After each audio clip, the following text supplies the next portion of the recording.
আসসালামু আলাইকুম বন্ধুরা, আশা করি পরিবারের সবাইকে নিয়ে অনেক ভালো আছো। আজকে আমি তোমাদেরকে হৃদয় ছুঁয়ে যাওয়া আইসক্রিমওয়ালার একটি গল্প শোনাবো। চলো তাহলে শুরু করা যাক। প্রতিদিন বিকেল হলেই পাড়ায় একটি পরিচিত মিষ্টি আওয়াজ শোনা যেত। টিং টিং করে বাজতে থাকা সেই ঘণ্টার শব্দ শুনলেই সবাই বুঝে যেত আইসক্রিমওয়ালা এসেছে। বড় বড় বাড়ির সামনে ঠেলাগাড়ি থামতো আর অনেক বাচ্চা আনন্দে ছুটে আসতো আইসক্রিম কিনতে। রঙিন কাগজে মোড়া আইসক্রিম, ঠান্ডা আর মিষ্টি, সবাই খুশি হয়ে খেত। পাড়াটা তখন হাসি আর কথায় ভরে উঠত।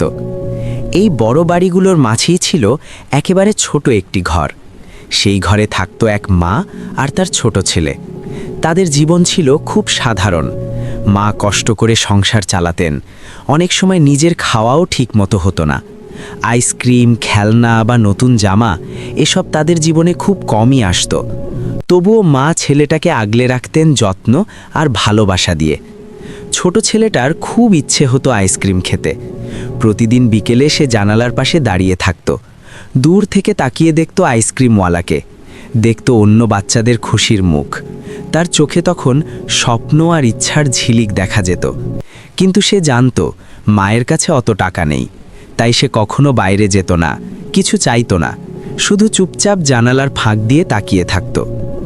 আইসক্রিমওয়ালাটি একদিন বিষয়টা খেয়াল করলেন। প্রতিদিন আসেন, প্রতিদিনই দেখেন ছোট ছেলেটা জানালায় দাঁড়িয়ে থাকে, কিন্তু কখনো কাছে আসে না।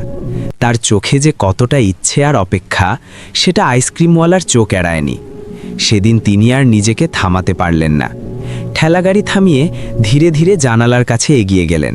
তিনি খুব মিষ্টি করে জিজ্ঞেস করলেন, ছোট ছেলেটা রোজ কেন শুধু তাকিয়ে থাকে, কেন আইসক্রিম কিনতে আসে না?